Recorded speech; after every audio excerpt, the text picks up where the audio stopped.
So here's inside the machine.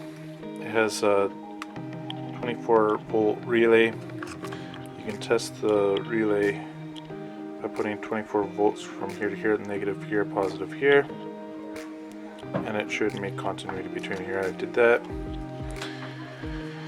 and then I looked back here and there's a capacitor and there's a bad connection on that capacitor, so we'll be soldering that.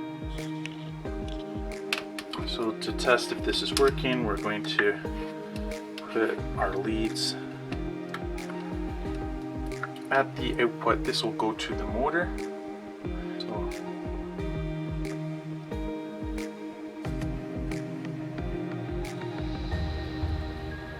the relay activates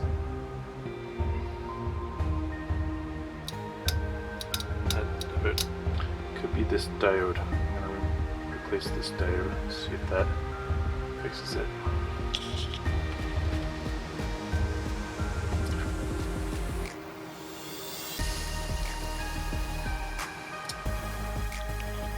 So we'll replace the capacitor.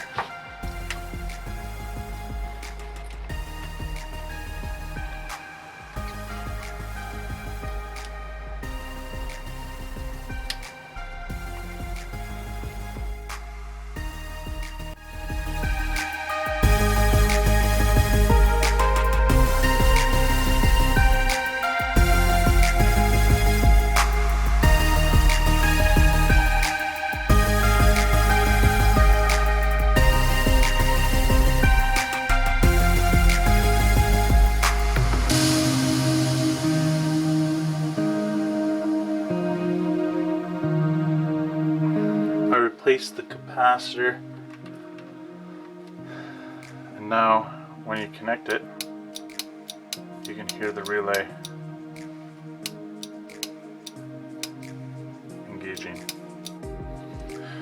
So this is how this machine works. What happens is you have a transformer here that uses 120 volts, converts that 24 volts AC.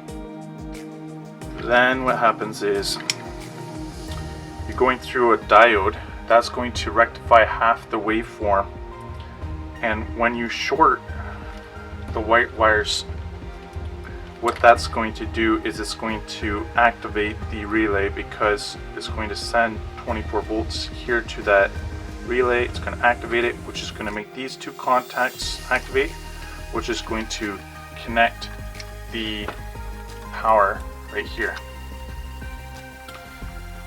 So the issue was this capacitor was blown, it was too high, so I had to lower the capacitor.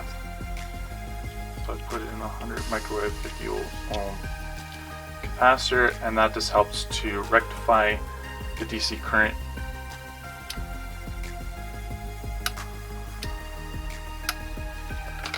Looking like a charm.